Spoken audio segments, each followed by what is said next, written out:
أشهد أن لا إله إلا الله وحده لا شريك له وأشهد أن محمدا عبده ورسوله أما بعد فأعوذ بالله من الشيطان الرجيم بسم الله الرحمن الرحيم الحمد لله رب العالمين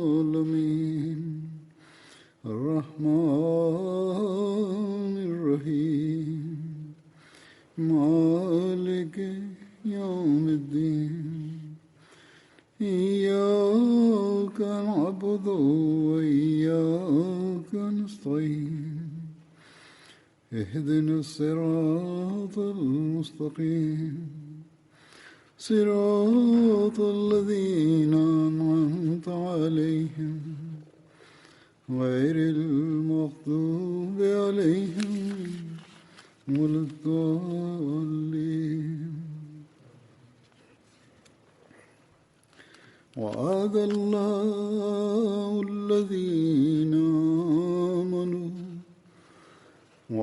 الله الذين آمنوا منكم وعملوا الصالحات ليستخلفنهم في الأرض كما استخلف الذين من قبلهم ولا يمكنن لهم دينهم الذي ارتضى لهم ولا يبدلنهم من بعد خوفهم أمنا يعبدونني لا يشركون بي شيئا ومن كفر بعد ذلك فأولئك هم الفاسقون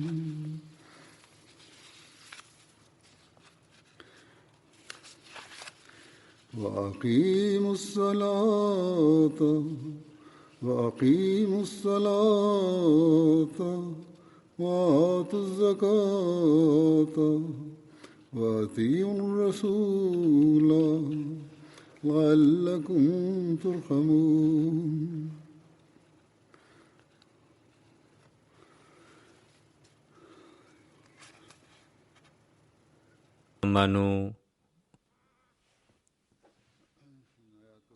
وعد الله الذين آمنوا منكم وعملوا الصالحات ليستخلفنهم في الأرض كما استخلف الذين من قبلهم وليمكنن لهم دينهم الذي ارتضى لهم وليبدلنهم من بعد خوفهم أمنا يعبدونني لا يشركون بي شيئا ومن كفر بعد ذلك فأولئك هم الفاسقون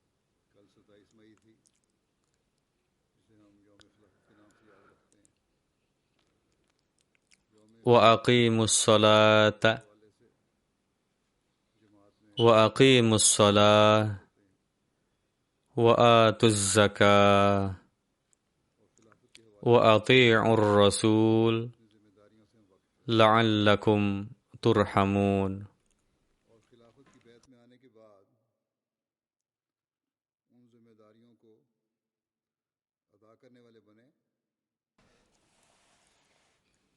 Artinya,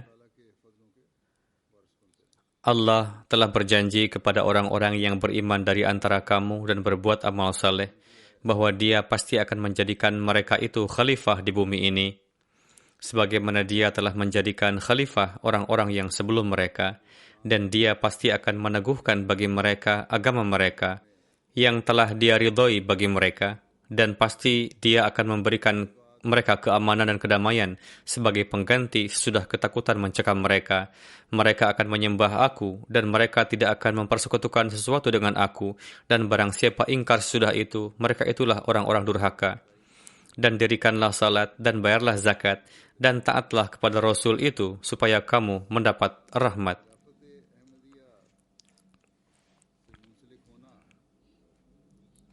Kemarin tanggal 27 Mei kita mengenangnya dengan sebutan Hari Khilafat.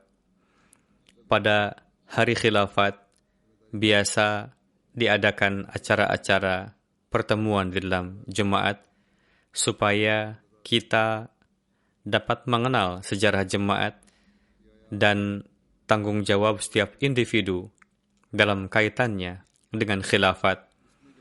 Setelah baiat kepada khilafat, kita dapat memenuhi tanggung jawab itu sehingga senantiasa menjadi pewaris karunia Allah Ta'ala. Berkat ihsan Allah Ta'ala, kita telah beriman kepada utusan Allah Ta'ala di zaman ini yang telah diutusnya untuk mengajarkan ajaran Islam yang hakiki kepada kita. Setelah itu, kita baiat kepada khilafat agar dapat menerapkan bagi diri sendiri ajaran yang telah disampaikan kepada kita oleh Hadrat Masih Maud alaihi untuk selanjutnya menyebarkannya ke seluruh dunia. Alhasil, keterikatan dengan khilafat Ahmadiyah menuntut tanggung jawab besar dari setiap Ahmadi. Jika kita berhasil memenuhi tanggung jawab tersebut, baru kita dapat memenuhi hak ihsan yang telah dianugerahkan Allah Ta'ala kepada kita. Ayat-ayat yang saya tilawatkan barusan, di mana di dalamnya Allah Ta'ala menyampaikan janji akan menganugerahkan ketentraman dan merubah kondisi takut dengan kedamaian. Di sana, janji tersebut disertai dengan syarat, yakni seseorang harus memiliki keimanan yang teguh, mengamalkan amalan saleh, memenuhi hak ibadah, tidak menyekutukan Allah dengan sesuatu yang lain. Jangan sampai ada jenis syirik apapun di dalam diri kita.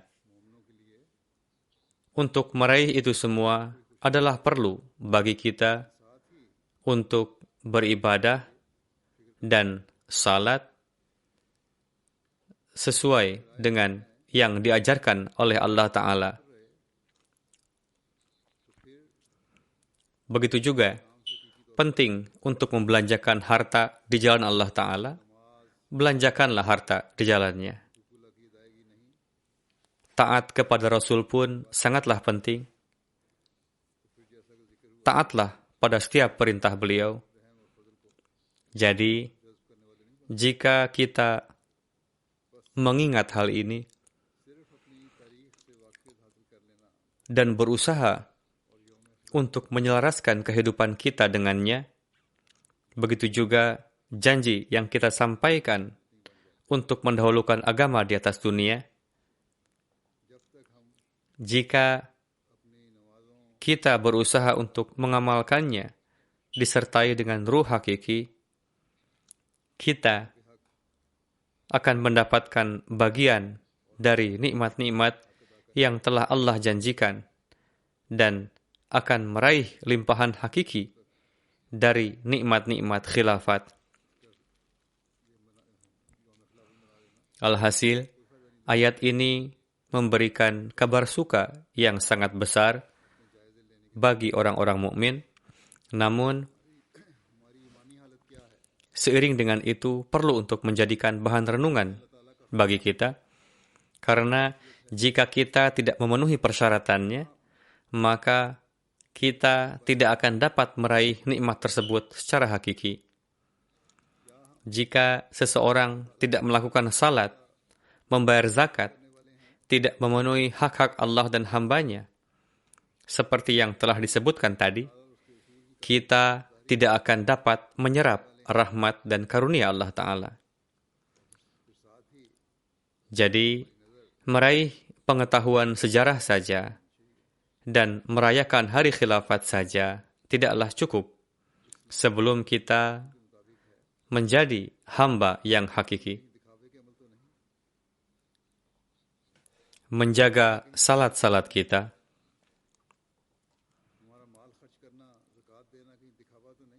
sebelum kita memenuhi hak Allah Ta'ala dan hambanya, sebelum mengamalkan itu semua, merayakan hari khilafat yang kita lakukan ini belum bisa memberikan faedah yang berarti. Perlu bagi kita untuk mengevaluasi diri, bagaimana kondisi keimanan kita,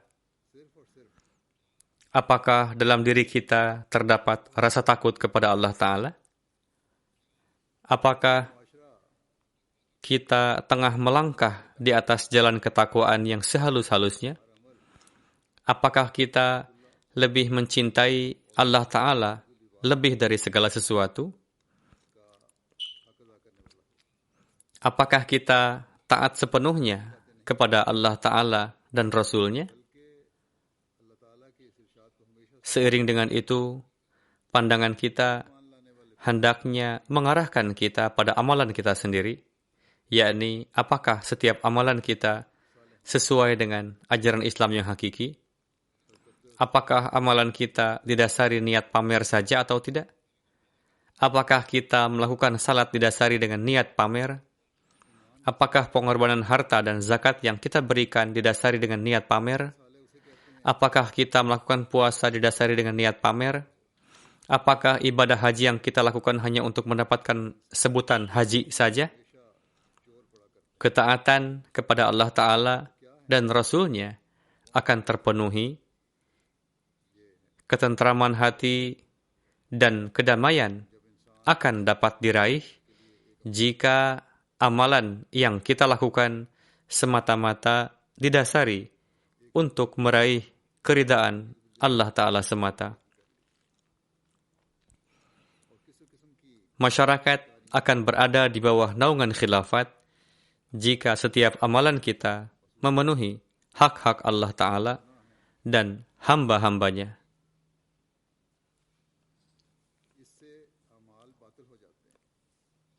Janganlah hanya sebatas di lisan saja, melainkan harus memberikan perhatian sepenuhnya terhadap petunjuk Allah Ta'ala tersebut, yakni seorang mukmin akan dapat meraih limpahan keberkatan jika disertai dengan amalan saleh.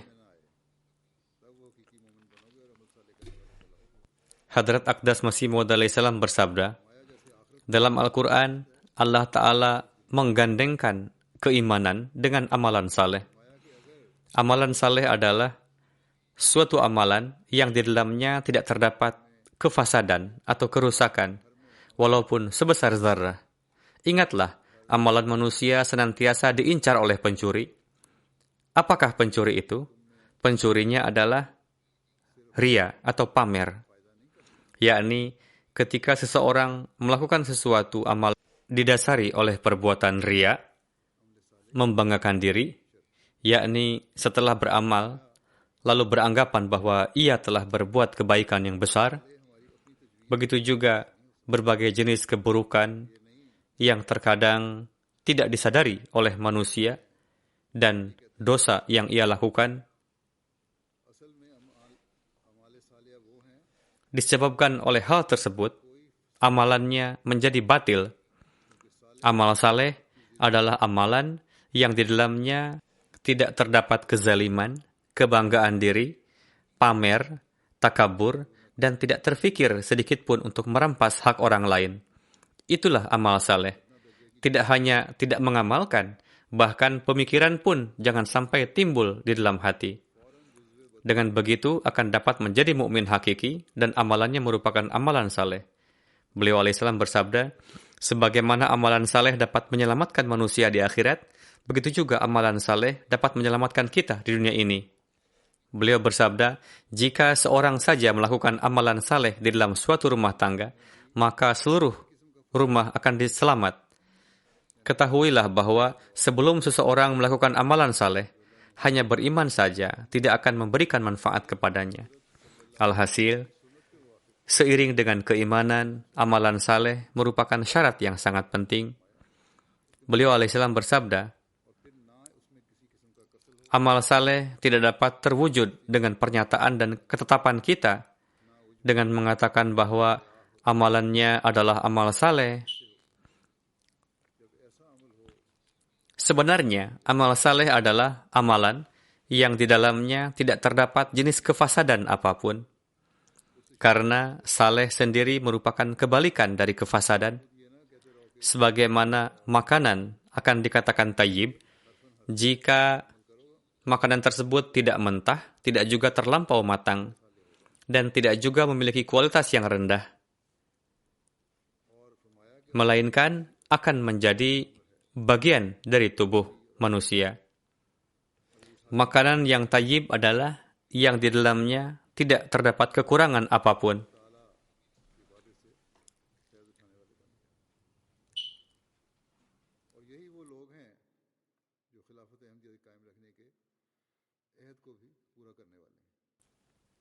Demikian pula adalah perlu agar dalam amalan saleh tersebut tidak terdapat jenis kefasadan apapun, yakni harus sesuai dengan hukum yang Allah Ta'ala tetapkan dan sesuai dengan apa yang disunnahkan oleh Rasulullah Sallallahu Alaihi Wasallam.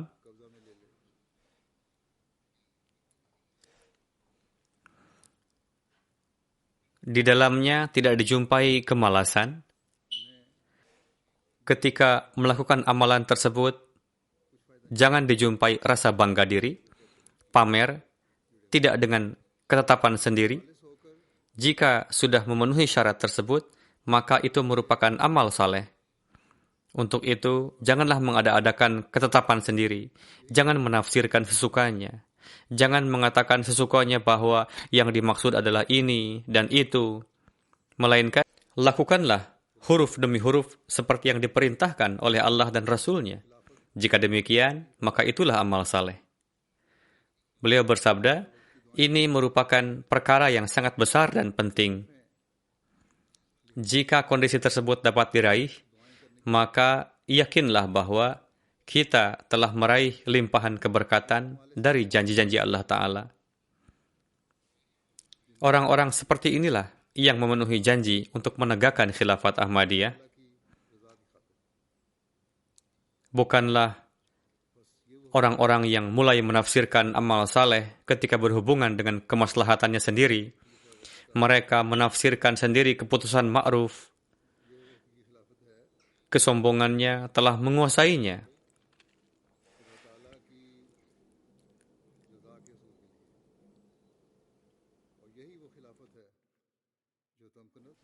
Pengakuan orang-orang seperti itu bahwa mereka terjalin dengan khilafat tidak bisa memberikan manfaat apapun baginya, sekalipun mereka tetap mengatakan bahwa mereka terjalin dengan khilafat.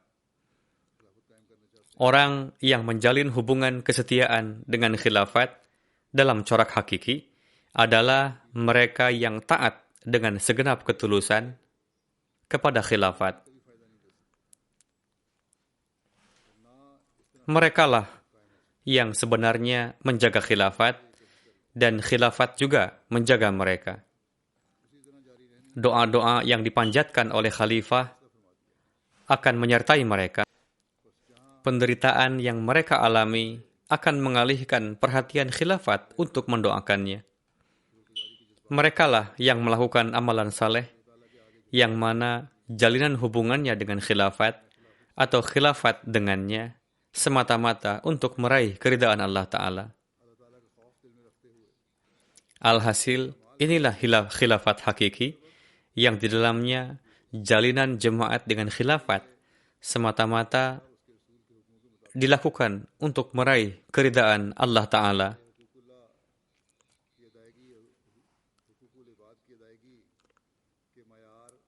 Inilah khilafat yang akan memberikan ketentraman dan kedamaian. Inilah jalinan antara individu dengan khilafat yang akan menjadikan keduanya meraih karunia Allah Ta'ala. Umat muslim yang lain berkeinginan untuk mendirikan khilafat, namun mereka melakukannya dengan upaya duniawi, yang mana upaya itu tidak akan bisa memberikan manfaat bagi mereka, dan tidak juga khilafat seperti itu akan dapat berdiri. Seberapapun besarnya upaya yang mereka lakukan, khilafat akan berlangsung sesuai dengan ketetapan Allah Ta'ala. Dengan fakta ini, selain harus timbul gejolak rasa syukur dalam diri kita dan membuat kita tunduk di hadapan Allah Ta'ala karena Dia telah menganugerahkan nikmat khilafat kepada kita, di sisi lain, kita pun setiap saat harus menanamkan rasa takut kepada Allah Ta'ala dan apakah amalan kita sudah sesuai dengan perintah Allah Ta'ala dan Rasul-Nya? Apakah pemenuhan hukukullah dan hukukul ibad yang kita lakukan telah sesuai dengan standar yang Allah tetapkan ataukah belum? Jadi, di mana setiap Ahmadi hendaknya melewati hidup dengan rasa syukur kepada Allah Ta'ala yang telah menganugerahkan nikmat khilafat kepada kita. Di sisi lain, kita harus mengevaluasi diri, yakni apakah kita tengah mengamalkan perintah Allah Ta'ala ataukah belum. Jika kita mengarungi hidup disertai dengan pemikiran seperti itu dan menyelaraskan amalan kita dengan itu dan juga berdoa untuk tetap tegaknya khilafat, dengan begitu, kita akan terus menjadi pewaris nikmat-nikmat Allah Ta'ala. Inilah yang diajarkan oleh Hadrat Masih Maud alaihissalam kepada kita, yakni Allah Ta'ala meyakinkan beliau bahwa nizam khilafat akan terus berlangsung dan berbagai kabar suka yang Allah Ta'ala berikan kepada beliau, semuanya pasti akan tergenapi jika kita memenuhi persyaratan-persyaratan itu. Sebagaimana dalam buku Al-Wasiat, beliau telah menjelaskan secara rinci berkenaan dengan nizam khilafat. Beliau bersabda, ini adalah sunnah ilahi. Semenjak Dia menciptakan manusia di atas bumi ini, Dia senantiasa memperlihatkan sunnah ilahi ini, yaitu Dia selalu menolong nabi-nabinya dan rasul-rasulnya dan memberi kemenangan kepada mereka. Sebagaimana firman-Nya, kataballahu la'aglibanna ana wa rusuli. Allah Ta'ala telah menetapkan bahwa Dia dan Rasul-Rasulnya akan mendapatkan keunggulan. Dan yang dimaksud dengan keunggulan ialah sebagaimana cita-cita para Rasul dan para Nabi, yaitu keterangan dan hujatullah sempurna di atas bumi, dan tidak seorang pun dapat melawannya.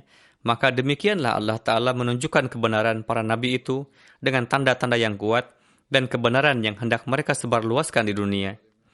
Dia membiarkan tangan mereka menanam benih kebenaran itu, akan tetapi Dia tidak menumbuhkannya hingga berbuah sempurna di tangan mereka, melainkan Dia mewafatkan mereka dalam kurun waktu tertentu, yang secara lahiriah mengandung kecemasan seakan-akan misi ini gagal.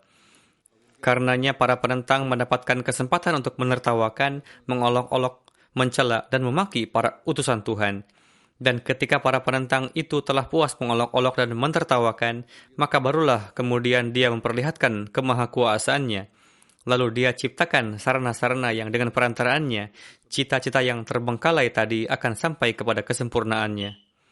Kita menyaksikan di mana kewafatan Hadrat Masih Maud alaihissalam telah menggetarkan para Ahmadi. Di sana para penentang jemaat merayakan kebahagiaannya. Ketika kewafatan beliau alaihissalam, mereka begitu rupa menyampaikan bualan kosong, sehingga dengan mendengarnya pun manusia akan merasa malu. Mereka melakukan hal-hal yang sia-sia, sehingga manusia terheran-heran dibuatnya. Yakni orang-orang yang menyebut nama Allah Ta'ala dan Rasul-Nya sampai begitu rupa jatuh dalam jurang amoral. tidaklah perlu bagi saya untuk menyebutkan semua ulah buruk mereka itu, namun akan saya sampaikan beberapa upaya mereka lainnya, yakni bagaimana mereka berusaha untuk menghancurkan jemaat pasca kewafatan Hadrat Masih Maud alaihissalam, berkenaan dengan terpecah belahnya jemaat, dan bagaimana mereka menyebarkan kabar dusta perihal murtadnya para Ahmadi. Misalnya, murid-murid pir jemaat Ali Shah mengatakan, pasca kewafatan Hadrat Masih Maud alaihissalam, Mirzai, yakni sebutan mereka untuk para Ahmadi, telah tobat dan baiat, yakni telah menyatakan keluar dari Ahmadiyah dan bergabung dengan mereka. Khawajah Hasan Nizami Sahib merayu para Ahmadi dengan mengatakan, sekarang buatlah pernyataan pengingkaran atas pendakwaan kemasihan dan kemahdian Mirza Sahib. Jika tidak, ada kekhawatiran tanpa keberadaan orang yang bijak dan figur pemimpin seperti Mirza Sahib, jemaat Ahmadi tidak akan dapat lagi bertahan menghadapi penentangan para penentang dan akan tercerai-berai. Orang ini menyampaikan rayuan tersebut dengan gaya yang politis dan bahasa yang halus. Orang tersebut memiliki tabiat yang serius, meskipun nampaknya ia menyampaikan ajakan itu kepada para Ahmadi dengan penuh rasa simpatik, yakni sekarang Mirza Sahib telah wafat katanya, tidak ada lagi yang akan menjaga kalian, untuk itu tinggalkanlah Ahmadiyah dan bergabunglah bersama kami. Namun mereka tidak tahu bahwa mata mereka tidak dapat menyaksikan keagungan janji yang disampaikan oleh Allah Ta'ala kepada Hadrat Masih Maud alaihissalam,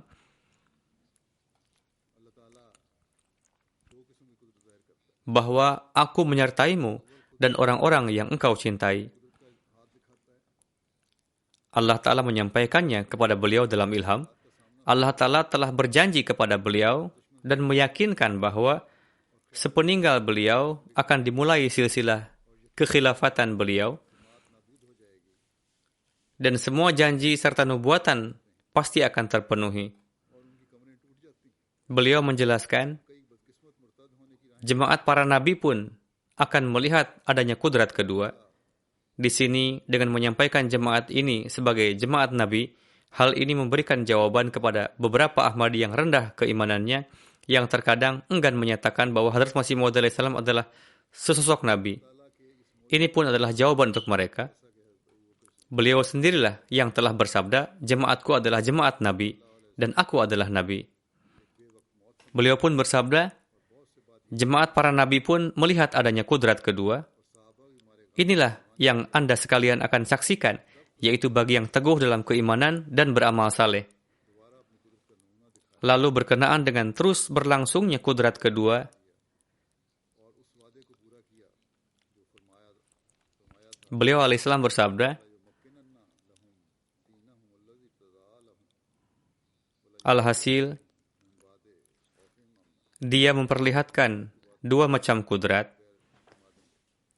Pertama, dia memperlihatkan tangan kudratnya melalui para nabinya. Kedua, setelah kewafatan Nabi, di waktu menghadapi kesukaran-kesukaran, sedang musuh lagi berusaha sekuat tenaga dan menyangka bahwa sekarang usaha mereka telah gagal, dan mereka yakin bahwa sekarang jemaat ini akan hancur, sementara orang-orang dari kalangan jemaat pun merasa ragu, dan mereka menjadi putus harapan, dan beberapa yang bernasib buruk di antaranya pun menyimpang ke arah kemurtadan. Maka saat itulah Allah Ta'ala untuk kedua kalinya menunjukkan kudratnya yang amat kuat. Dan jemaat yang hampir akan roboh itu disambutnya kembali. Jadi orang yang sabar sampai akhir, ia akan menyaksikan mukjizat Allah Ta'ala ini. Sebagaimana telah terjadi di waktu Hadrat Abu Bakar Siddiq radhiyallahu anhu, ketika kewafatan Rasulullah dianggap sebagai bukanlah pada waktunya. Dan banyak sekali orang-orang di daerah pedalaman yang lantas menjadi murtad, dan para sahabat pun menjadi hampir-hampir gila karena terlampau sedih. Maka pada waktu itulah Allah Ta'ala menegakkan Hadrat Abu Bakar Siddiq untuk memperlihatkan kudratnya untuk kedua kali. Dan Islam yang hampir-hampir akan tumbang itu ditopangnya kembali. Dan janji yang difirmankannya telah ditepatinya, yaitu وَلَا يُمَكِّنَنَّ لَهُمْ دِينَهُمُ الَّذِي ارْتَضَىٰ لَهُمْ وَلَا يُبَدِّلَنَّهُمْ مِنْ بَعْدِ خَوْفِهِمْ أَمْنًا, yakni kami pasti akan meneguhkan kembali langkah mereka setelah adanya ketakutan. Lalu beliau bersabda, Sebab itu, wahai saudara-saudara, sebagaimana inilah sunnatullah sejak masa silam, bahwa Allah Ta'ala memperlihatkan dua kudratnya, supaya dia membinasakan kegembiraan-kegembiraan semu para musuhnya. Jadi, kini tidaklah mungkin Allah Ta'ala meninggalkan sunnahnya yang ada semenjak silam. Oleh karena itu, janganlah Anda sekalian merasa sedih dengan apa yang telah aku sampaikan di hadapanmu, dan janganlah hatimu dirundung kekhawatiran, karena haruslah bagimu untuk menyaksikan kudrat kedua itu. Kedatangannya kepadamu adalah membawa kebaikan, karena dia akan selamanya tinggal bersamamu, dan hingga kiamat silsilahnya tidak akan terputus. Kudrat kedua itu tak dapat datang sebelum aku pergi. Namun tatkala aku pergi, maka Tuhan akan mengirimkan kudrat kedua itu kepadamu. Dan ia akan tinggal bersamamu selama-lamanya, sebagaimana janji Allah Ta'ala dalam Barahin Ahmadiyah. Janji ini bukan untukku, melainkan untukmu. Seperti firman Tuhan, aku akan memberi kepada jemaat ini, yaitu pengikut-pengikut engkau, kemenangan di atas golongan-golongan lain sampai hari kiamat. Maka dari itu, pasti akan datang kepadamu hari perpisahanku, supaya sesudah itu akan datang hari yang merupakan hari janji kekal itu. Tuhan kita adalah Tuhan yang menepati janji, yang setia dan yang benar. Dia akan memperlihatkan kepadamu segala apa yang sudah dijanjikannya. Meskipun masa ini adalah masa akhir dunia, serta banyak malapetaka akan tiba, tetapi pastilah dunia akan tetap berdiri sebelum segala hal yang dikabarkan Tuhan itu semua sempurna. Aku lahir sebagai suatu corak kudrat dari Tuhan. Aku adalah kudrat Tuhan yang berjasad. Kemudian sesudah aku akan ada lagi beberapa wujud yang akan menjadi penzahiran kudrat kedua. Sebab itu, senantiasalah Anda semua berhimpun seraya mendoa, menanti kudrat Tuhan yang kedua itu. Maka dari itu, sesuai dengan nubuatan Hadrat Masih Maud alaihissalam, dan sesuai yang telah Allah Ta'ala janjikan kepada beliau, kita sekarang tengah menyaksikan bagaimana karunia Allah Ta'ala kata demi kata tengah sempurna semenjak 113 tahun silam. Mereka yang pada saat kewafatan Hadrat Masih Maud alaihissalam mengatakan bahwa kepala orang-orang Ahmadi telah terpotong dan kini tak ada lagi yang tersisa. Mereka mengatakan kepada para Ahmadi, tinggalkanlah Ahmadiyah, karena kini tak ada lagi yang dapat menjalankannya. Lalu tentang Hadrat Khalifatul Masih yang pertama, tertulis di surat kabar Curzon Gazette, kini apalagi yang tersisa pada jemaat Mirzai, kepalanya telah terputus, yaitu sesosok yang menjadi imam mereka. Ini ditulis setelah terpilihnya Hadrat Khalifatul Masih yang pertama. Seseorang yang kini menjadi imam mereka, tiada bedanya. Ia hanya akan menyampaikan daras Quran kepadamu di masjid. Namun, mereka yang tuna akal itu tidaklah tahu bahwa inilah pekerjaan mulia yang demi ini Hadrat Ibrahim alaihissalam telah mendoakan untuk kebangkitan satu Rasul yang agung dari antara keturunannya. Inilah syariat mulia yang karenanya Rasulullah SAW telah dibangkitkan. Dan inilah kitab yang lengkap lagi sempurna, yang dengan menilawatkan dan mengajarkannya, seseorang akan berhasil di dunia dan di akhirat. Inilah kitab yang demi menyebarkannya, Hadrat Masih Maud alaihissalam pun telah dibangkitkan. Dan inilah pekerjaan yang demi melaksanakannya telah ditegakkan suatu nizam khilafat. Alhasil, setelah mendengar perkataan mereka itu, Hadrat Khalifatul Masih yang pertama bersabda, aku berdoa semoga inilah yang terjadi, yakni supaya aku senantiasa memperdengarkan Al-Quran kepada kalian. Amanat ini telah dijalankan secara luar biasa oleh Hadrat Khalifatul Masih awal. Anggapan para penentang bahwa kini akan muncul kekurangan-kekurangan dalam hal pengaturan jemaat dan ikatan jemaat akan tercerai-berai, maka ini menjadi kekecewaan mereka belaka.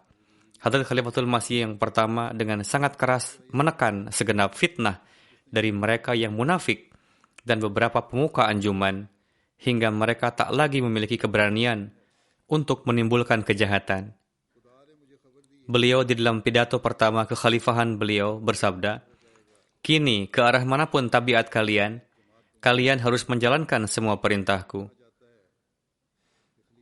Kemudian pada satu kesempatan di Masjid Mubarak, dengan segenap kemuliaan, beliau berpidato dan bersabda, "Kalian telah sedemikian rupa melukaiku dengan perbuatanmu, hingga aku pun tak sanggup berdiri di bagian masjid yang engkau bangun. Namun kini aku berdiri di bagian masjid milik sosok Mirzaku dulu, yakni bagian masjid dahulu yang dibangun di masa Hadrat Masih Maud alaihissalam. Dan beliau berdiri di sana, bukan di bagian masjid hasil dari perluasan yang dibangun dari candah jemaat. Beliau bersabda, "Saya pun tidak berdiri di sana, dan saya berdiri di bagian asli masjid yang dibangun di zaman Hadrat Masih Maud alaihissalam, atau bagian yang ada sejak masa awal beliau, bukan setelah adanya perluasan di masa selanjutnya." Lalu bersabda, "Aku memutuskan bahwa baik jemaat maupun anjuman, keduanya taat pada khalifah, dan keduanya adalah khadim, yakni baik anjuman maupun pengikut beliau, semuanya adalah khadim. Anjuman adalah penasihat. Ya, sebagai penasihat, dapat diambil pendapat dari anjuman, dan musyawarah ini pun adalah hal yang penting." Beliau pun bersabda, "Siapa saja yang menulis bahwa tugas khalifah hanyalah mengambil baiat, dan pemimpin sebenarnya adalah anjuman, hendaknya ia bertobat. Tuhan telah memberitahukan kepadaku bahwa bila ada di antara jemaat ini yang murtad meninggalkan engkau, maka aku akan memberikan satu jemaat sebagai gantinya." Lalu bersabda, dikatakan bahwa tugas khalifah hanyalah mengimami salat, menikahkan, atau mengambil baiat. Padahal seorang mullah pun dapat melakukan pekerjaan ini, dan apa gunanya khalifah? Sehingga tidaklah perlu ada khalifah. Bersabda, untuk pekerjaan itu tidaklah perlu ada khalifah, dan saya pun tidak ingin mengambil baiat yang semacam itu. Baiat yang sebenarnya adalah yang padanya ada ketaatan yang sempurna, yang di dalamnya tak ada satu perintah khalifah pun yang diabaikan. Pidato ini tidak hanya menggagalkan rencana-rencana orang-orang munafik, namun juga membungkam mulut para penentang. Dan kepada sosok yang orang-orang menganggapnya sebagai sosok tua dan lemah, maka tatkala ia berbicara dengan dukungan Allah Ta'ala, semua orang pun terduduk laksana buih, dan mereka yang memperolok pun menyembunyikan mulutnya. Orang-orang mukhlis jemaat memperbarui janji baiat mereka dengan semangat baru, dan dunia pun menyaksikan betapa jemaat semakin melaju ke arah kemajuan-kemajuan. Kemudian, pada bulan Maret tahun 14, ketika Hadrat Khalifatul Masih Awal wafat, saat itu pun muncul gejolak yang amat menggemparkan dalam jemaat. Para pemuka anjuman yang mereka menganggap dirinya sebagai penerus sebenarnya dari Hadrat Masih Maud alaihissalam, dan mereka pun diam karena keberadaan Hadrat Khalifatul Masih Awal, pada akhirnya mereka pun menampakkan dirinya. Demikianlah orang-orang munafik pun lantas berupaya menampakkan dirinya. Namun tangan pertolongan dan dukungan Allah Ta'ala menjadi perantara untuk menopang kembali kedudukan khilafat sesuai dengan yang telah dijanjikan kepada Hadrat Masih Maud alaihissalam. Para petinggi anjuman khawatir jangan sampai Hadrat Mirza Bashiruddin Mahmud Ahmad terpilih menjadi khalifah selanjutnya. Oleh karena itulah mereka sangat berusaha supaya jangan ada sosok khalifah, dan bagaimana agar perkara ini tersingkirkan meskipun untuk jangka waktu tertentu saja. Hadrat Mirza Bashiruddin Mahmud Ahmad dengan jelas bersabda, khalifah harus tetap ada, dan dengan ini saya jelaskan bahwa saya tidaklah gemar untuk menjadi khalifah. Pilihlah siapa saja khalifah sesuai dengan keinginan kalian. Saya dan semua keluarga besar saya akan baiat padanya dengan kesungguhan hati. Namun mereka ini yang menganggap dirinya paling berilmu, dan mereka pun takut jangan sampai keputusan tidak memihak mereka, karena bukan merekalah yang menginginkannya, yakni menginginkan khilafat, sehingga atas hal ini pun mereka tidak menerimanya. Hadrat Khalifatul Masih yang kedua, Hadrat Mirza Bashiruddin Mahmud Ahmad, ketika beliau bersabda bahwa beliau siap untuk berbaiat kepada siapapun, sehingga tunjuklah seseorang untuk itu, dan bagaimanapun juga khalifah harus ada. Namun para penentang ini tidak menerima hal itu. Walhasil, sesuai dengan wasiat Hadrat Masih Maud alaihissalam, jemaat orang-orang mukmin berkumpul di Masjid Nur dan ada sekitar 2.000 lebih jemaat saat itu, di mana hampir semuanya telah memilih Hadrat Mirza Bashiruddin Mahmud Ahmad sebagai khalifah mereka. Dan saat itu, semua orang berupaya saling maju dan mendekat untuk melakukan baiat. Mereka yang menyaksikan menulis bahwa seolah-olah malaikat menggiring semua orang untuk menunaikan baiat saat pemilihan khalifah Allah Ta'ala ini. Setelah melihat semua ini, kelompok anjuman yang beberapa orang itu pun ada di antaranya yang merupakan para petinggi anjuman pergi dari sana seraya mengambil semua perbendaharaan anjuman. Namun dunia menyaksikan betapa Allah Ta'ala telah menganugerahkan keteguhan kepada jemaat ini dengan perantaraan Khilafat Ahmadiyah. Masa 52 tahun Khilafat Hadrat Muslim Maud radhiyallahu anhu, Khalifatul Masih kedua, adalah sebagai bukti bahwa sosok pemuda yang di atas pundaknya Allah Ta'ala telah meletakkan tanggung jawab khilafat, betapa sosok tersebut telah membawa jemaat ini dengan sangat cepat menuju jenjang-jenjang kemajuan.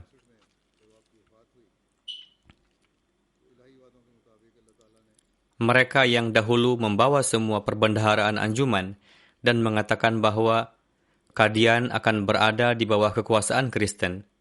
Sekarang segenap keturunan mereka tengah menyaksikan betapa dukungan-dukungan Allah Ta'ala kepada Khilafat Ahmadiyah ini memperlihatkan bahwa Dia menjadikan orang-orang Kristen itu bersatu di bawah bendera Al-Masih Muhammadi. Hadrat Muslim Maud radhiyallahu anhu telah membuka misi di banyak sekali negara di dunia. Di Afrika, para misionaris Kristen tak sanggup berdiri menghadapi para mubalik Ahmadiyah. Pada akhirnya, mereka harus menerima bahwa Ahmadiyah adalah halangan terbesar mereka dalam penyebaran Kristen. Dan hal ini tertulis di dalam laporan-laporan mereka. Alhasil, kita menyaksikan bahwa baik dalam hal penyerangan terhadap Qadian, atau di medan pertabligan, atau di peristiwa hijrah, pada setiap kesempatan, Sang Khalifah pemilik keteguhan hati yang luar biasa ini mengantarkan bahtera jemaat pada tonggak-tonggak kesuksesan dan menjaganya. Pada akhirnya, sesuai dengan takdir ilahi, ketika beliau wafat pada bulan November tahun 65, sesuai dengan janji-janji ilahi, Allah Ta'ala menegakkan kudrat yang ketiga. Kemudian, seraya membawa jemaat dari ketakutan menuju pada keamanan, Allah Ta'ala menghimpun mereka di tangan Hadrat Mirza Nasir Ahmad, Khalifatul Masih yang ketiga, rahimahullah. Dan kemudian, jemaat mulai melangkah pada tonggak-tonggak kemajuan.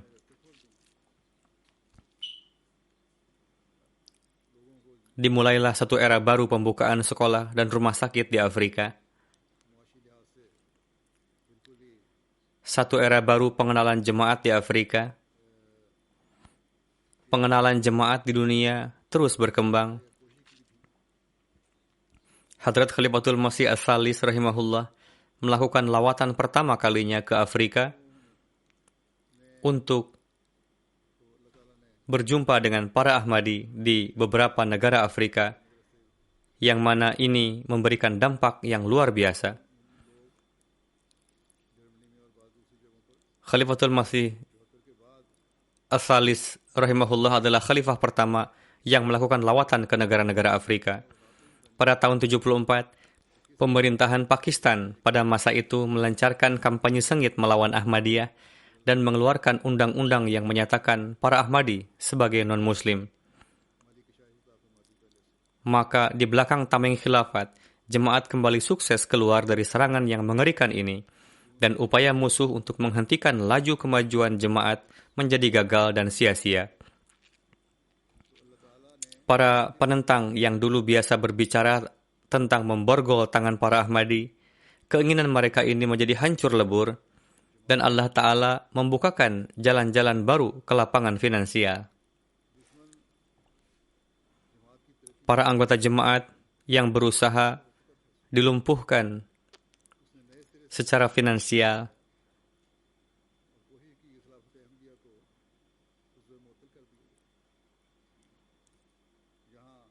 Allah Ta'ala juga memberikan kepada mereka kelapangan harta dan membukakan jalan keluar bagi mereka.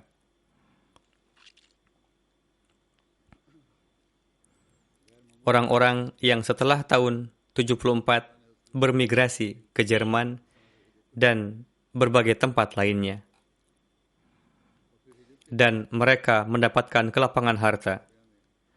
Mereka harus menceritakan kepada anak keturunan mereka mengenai bagaimana musuh telah melakukan satu upaya dan bagaimana di bawah naungan khilafat Allah Ta'ala telah membukakan jalan baru bagi mereka dan menganugerahkan kelapangan harta ribuan kali lipat dari sebelumnya. Kemudian pada bulan Juni tahun 82, Hadrat Khalifatul Masih yang ketiga rahimahullah juga wafat. Maka Allah Ta'ala sesuai dengan janjinya kembali merubah ketakutan dengan keamanan melalui perantaraan Hadrat Mirza Tahir Ahmad, Khalifatul Masih Ar-Rabi rahimahullah.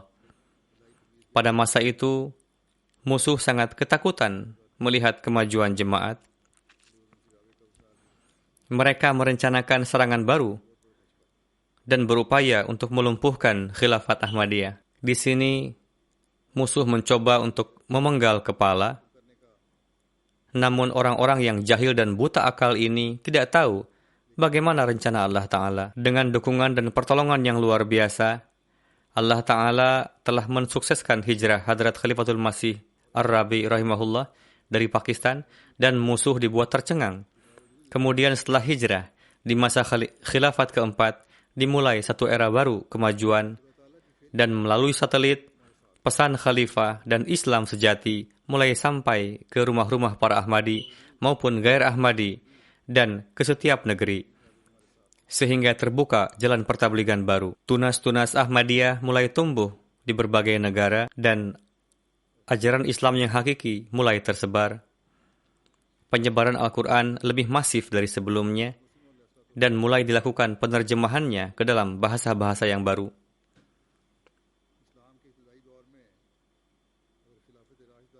Kemudian sesuai takdir ilahi, pada April 2003, Khalifatul Masih Ar-Rabi rahimahullah wafat.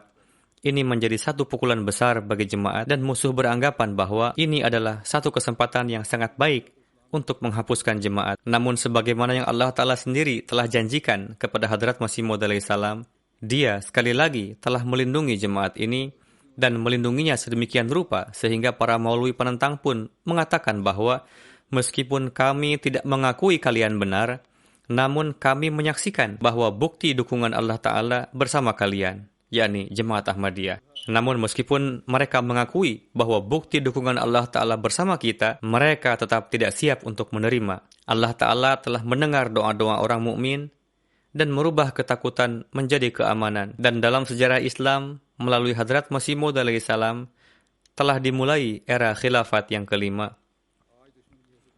Jika di masa awal Islam, khilafat Rashidah hanya terbatas sampai 4 khilafat, maka itu adalah sesuai dengan nubuatan Hadrat Rasulullah SAW. Dan sekarang, era khilafat kelima yang dimulai dengan era Hadrat Masih Maud alaihi salam, ini pun adalah sesuai dengan nubuatan Hadrat Rasulullah SAW. Sebagaimana setelah pengutusan Hadrat Masih Maud alaihi salam telah dibuka bab baru dalam sejarah Islam, maka khilafat kelima pun adalah bagian dari ini. Para musuh beranggapan bahwa sekarang tampuk kepemimpinan jemaat tidaklah berada di tangan yang kuat.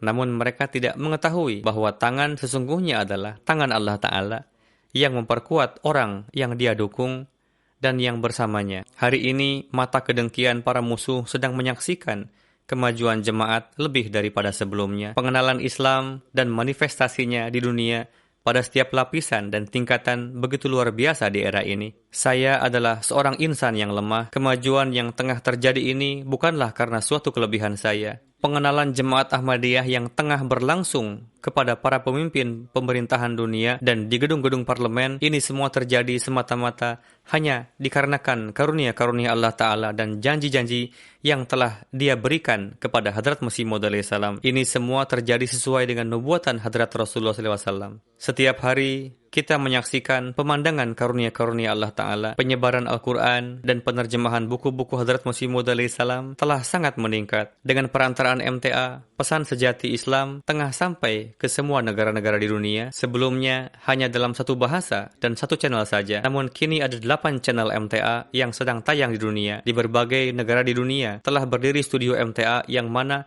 dari sana terus disiarkan program-program MTA. Kini studio tidak hanya di satu tempat saja, bahkan telah berdiri di beberapa tempat. Memang tidak di setiap tempat, namun di beberapa tempat seperti di Afrika, Amerika Utara, dan Eropa juga. Jika kita melihat sumber daya kita, ini tidaklah mungkin. Pesan sejati Islam juga terus tersampaikan dengan perantaraan media sosial. Pemerintah Pakistan telah melarangnya dengan berbagai cara. Maka di negara-negara lain di dunia, Allah Ta'ala telah membukakan jalan lebih daripada sebelumnya. Kemudian Allah Ta'ala juga telah memberitahukan cara baru untuk meneguhkan hubungan dengan khilafat yang muncul dikarenakan wabah COVID ini. Dengan perantaraan mulakat online atau virtual mulakat, dengan perantaraan ini dilaksanakan juga meeting-meeting dan mulakat-mulakat yang dengannya terjalin rabta secara langsung dengan jemaat-jemaat dan orang-orang mendapatkan bimbingan langsung dari Khalifah Waqt. Saya duduk di London melakukan mulakat, kadang dengan suatu negara di Afrika,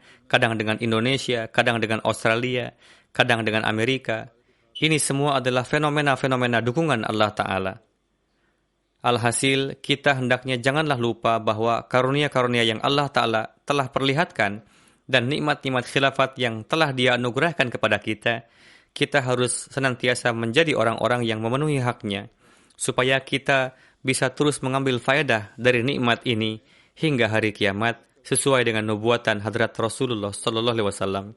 Allah Ta'ala memang telah menjanjikan kemajuan kepada Hadrat Masih Maud alaihissalam dan Allah Ta'ala tidak menyalahi janjinya. Namun untuk meraih faedah darinya, kita harus memberikan peranan kita. Seraya menjadi hamba yang bersyukur kepada Allah Ta'ala, kita harus tunduk di hadapannya. Dan kita perlu menzahirkan rasa syukur atas nikmat khilafat ini, baik melalui setiap perkataan maupun perbuatan kita. Untuk menunaikan janji ketaatan sempurna kepada khilafat, kita hendaknya senantiasa siap untuk melakukan segala pengorbanan. Barulah kita bisa menunaikan kewajiban menjadikan anak keturunan kita orang-orang yang mentaati khilafat hingga hari kiamat. Hadrat Masih Maud alaihissalam telah memberikan keyakinan untuk menjadi pewaris karunia-karunia Allah Ta'ala kepada mereka di antara kita yang seraya teguh dalam keimanan, juga senantiasa siap untuk memberikan segala pengorbanan. Beliau alaihissalam bersabda, "Janganlah beranggapan bahwa Tuhan akan menyia-nyiakan kalian. Kalian adalah satu benih yang ditanam oleh tangan Tuhan di bumi. Benih ini akan tumbuh dan berkembang, dan cabang-cabangnya akan tumbuh dari setiap sisi dan akan menjadi satu pohon yang besar. Jadi mubarak untuk mereka yang beriman kepada firman Tuhan dan tidak takut dengan musibah-musibah yang datang di pertengahan, karena datangnya bala musibah juga perlu, supaya Tuhan menguji kalian mengenai siapa yang tulus dalam pernyataan baiatnya dan siapa yang berdusta. Barang siapa yang tergelincir karena suatu musibah, sedikit pun ia tidak akan merugikan Tuhan dan kemalangan akan mengantarkannya ke jahanam. Jika saja ia tidak lahir, maka itu lebih baik untuknya. Namun semua orang yang bersabar hingga akhir, sedangkan guncangan bala bencana menimpa mereka, dan angin topan malapetaka menimpa mereka, dan bangsa-bangsa menertawakan dan mencemooh mereka, dan dunia menunjukkan kebencian yang hebat kepada mereka, pada akhirnya mereka akan meraih kemenangan dan pintu-pintu keberkatan akan dibukakan untuk mereka.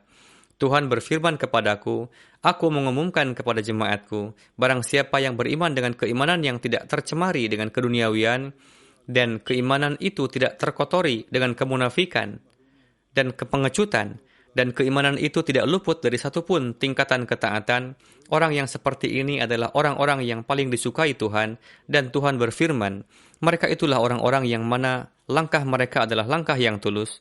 Kemudian beliau alaihissalam bersabda, Tuhan berfirman kepadaku bahwa bala bencana akan muncul dan beberapa malapetaka akan turun ke bumi. Di antaranya ada yang terjadi di masa hidupku dan beberapa terjadi sepeninggalku, dan Dia akan memberikan kemajuan penuh pada jemaat ini, beberapa melalui tanganku dan beberapa sepeninggalku. Alhasil, insya Allah Ta'ala, kemajuan ini pasti terjadi. Semoga Allah Ta'ala senantiasa meneguhkan langkah kita. Semoga kita menjadi saksi dengan mata kepala sendiri pemandangan kemajuan sempurna jemaat ini.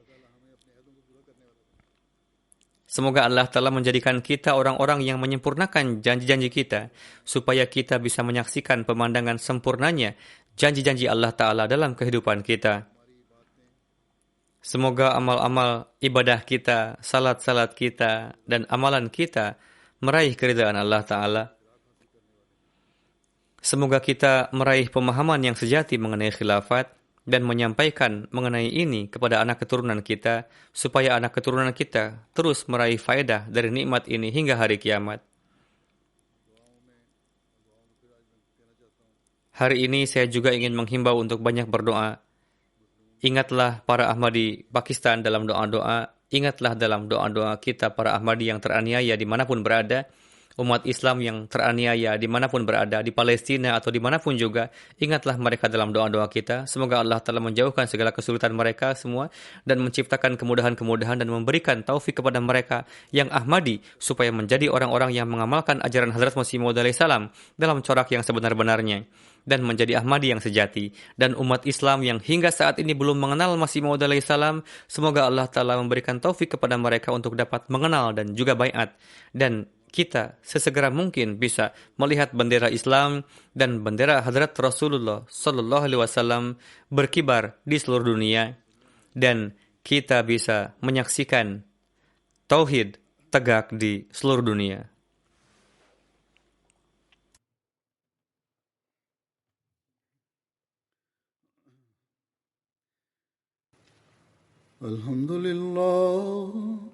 الحمد لله نحمده ونستعينه ونستغفره ونؤمن به ونتوكل عليه ونعوذ بالله من شرور أنفسنا ومن سيئات أعمالنا من يهده الله فلا مضل له ومن يضلل فلا هادي له ونشهد أن لا إله إلا الله ونشهد أن محمدا عبده ورسوله عباد الله رحمكم الله إن الله يأمر بالعدل والإحسان وإيتاء ذي القربى وينهى عن الفحشاء والمنكر والبغي يعظكم لعلكم تذكرون اذكروا الله يذكركم وادعوه يستجب لكم ولذكر الله أكبر